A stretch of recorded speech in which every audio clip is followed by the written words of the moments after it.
नमस्कार मित्रांनो, भावी शिक्षक आणि शिक्षिकांनो, टिप्स फॉर टीईटी मध्ये मी अक्षय विरकर तुम्हा सर्वांचं स्वागत करतो। टिप्स फॉर टीईटी च्या अंतर्गत आपण टिप्स फॉर टीईटी ही एक सीरीज चालू केलेली आहे। या सीरीजच्या अंतर्गत आतापर्यंत आपण 7 व्हिडिओज पाहिलेले आहेत आणि आजचा हा 8वा व्हिडिओ आहे। याच्या अगोदर जे काही 7 व्हिडिओ पाहिलेले आहेत ते तुम्ही अद्याप पाहिले नसेल तर पाहून घ्या। खाली तुम्हाला प्लेलिस्ट दिसेल किंवा टिप्स फॉर टेट सिलेबस म्हणून अशी एक प्लेलिस्ट आहे, ते चेक करा। त्याच्यामध्ये तुम्हाला सर्व विषयांचे एकदम व्यवस्थित नोट्स किंवा जे काही आवश्यक आहे, कोणतं पुस्तक वाचायचं, काय वाचायचं नाही, याच्यामधला सिलेबस काय आहे, प्रश्न कसा विचारलेला आहे, हे सर्व क्लिअर होऊन जाईल। आणि आजचा हा जो 8वा व्हिडिओ आहे, या व्हिडिओमध्ये आपण इंग्लिश या विषयासंदर्भात एकदम सविस्तरपणे पाहणार आहोत।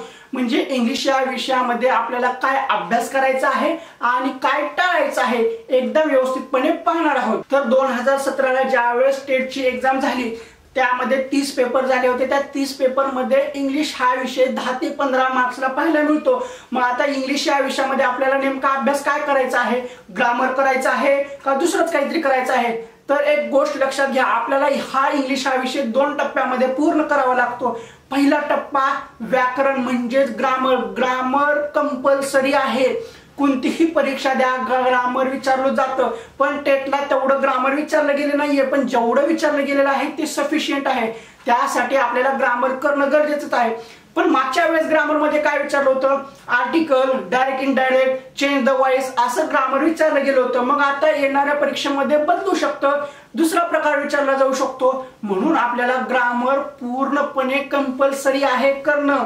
ग्रामर शिवाय इंग्लिश पूर्ण नाही। आता सर्वजण म्हणतात फक्त शब्द विचारलेले आहे, समानार्थी विरुद्धार्थी नाही, ग्रामर सुद्धा आहे। ग्रामर करणं गरजेचंच आहे।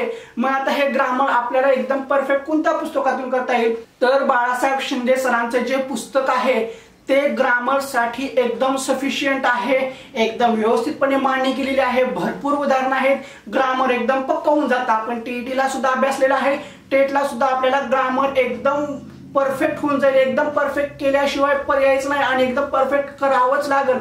त्यासाठी ग्रामरचा जो अभ्यास आहे तो बाळासाहेब शिंदे सरांच्या पुस्तकातून होऊ शकतो। मग आता टेटला दुसरा घटक विचारलेला आहे शब्द। याच्यामध्ये काय आहेत? मनी आहेत, समानार्थी शब्द आहेत, विरुद्धार्थी शब्द आहेत, अशा प्रकारचे विचारले गेले। मग आता हा घटक करायचा कुठून? मार्केटमध्ये याचं सुद्धा पुस्तक मिळतं। कोणत्या प्रकाशनचं घ्यावं असं काही नाहीये। ज्या पुस्तकामध्ये तुम्हाला म्हणी मिळतात, वाक्यप्रचार मिळतात, समानार्थी शब्द मिळतात, विरुद्धार्थी शब्द मिळतात, करेक्ट स्पेल्ड वर्ड असा हा सुद्धा घटक मिळतो। हा घटक जर एका पुस्तकामध्ये मिळाला तर एकदम व्यवस्थित होऊन जाईल। आणि तसंही बाळासाहेब शिंदे सरांच्या पुस्तकामध्ये हा घटक सुद्धा आहे, त्यामुळे एका पुस्तकातून होतो। पण हा जो काही शब्दांचा भाग आहे त्यासाठी वेगळं पुस्तक घ्या, म्हणजे एकदम परफेक्टपणे तुमचा इंग्लिशचा अभ्यास होऊन जाईल। आता हा जो भाग आहे शब्दांचा म्हणजे शब्दसंपदा यांवर आधारित जो भाग आहे, मराठीमध्ये कसा होता? समानार्थी शब्द, विरुद्धार्थी शब्द, चुकीचा शब्द, अशुद्ध शब्द, शुद्ध शब्द, अनेक शब्दांबद्दल वाक्य, वाक्यप्रचार, म्हणी असा जो घटक होता तोच घटक आपल्याला इंग्लिशमध्ये सुद्धा आहे। तसाच आपल्याला इंग्लिशचा सुद्धा अभ्यास करायचा आहे। म्हणजे तुम्ही मराठीचा शब्दांचा अभ्यास करताना जर इंग्लिशचा आधार घेतला तर दोन्ही एकसाथ एकदम सफिशियंटपणे होणार आहे। वन वर्ड सबस्टिट्यूशन हा सुद्धा घटक आहे, मोस्ट अप्रिशिएट वर्ड हा सुद्धा घटक आहे। म्हणजे शब्दांचा घटक एकदम साधा सरळ आहे। आपण प्राथमिकचे पुस्तकं सुद्धा जरी वाचले तर एकदम व्यवस्थितपणे होऊन जातात। म्हणजे इंग्लिश आपल्या रोजच्या डेली लाईफ मध्ये झाल्यासारखं होतं। म्हणजे रोजच्या वाचनामध्ये जर इंग्लिश असेल तर ते शब्द समजायला, वाचायला, पाठ करायला सोपं पडतं। आता आपण कुठलेही मार्केटमधलं पुस्तक घेतलं इंग्लिशचं, शब्द पाठ करायला गेलो, आता आपलं वय नाहीये, आपला काळ नाहीये शब्द पाठ करायचं, तर ते शब्द समजून घेतल्यानंतर इंग्लिश एकदम परफेक्ट होतं।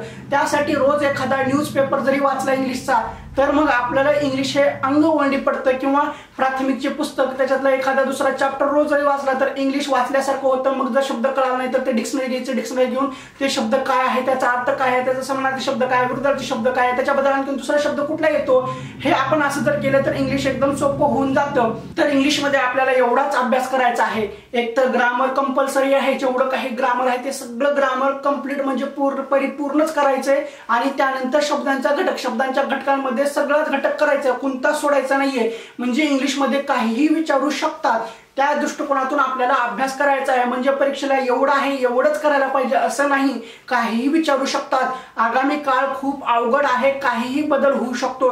त्या दृष्टिकोनातून आपल्याला एकदम परिपूर्ण अभ्यास करायचा आहे, कारण एक एक मार्क महत्त्वाचा आहे। तर आजच्या या व्हिडिओमध्ये एवढंच ठीक आहे।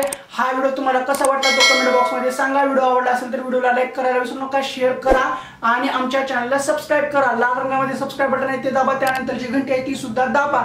जर हा व्हिडिओ बघून तुमचा फायदा होत असेल तर काही कंपल्शन नाहीये किंवा काही कंपल्सरी नाहीये।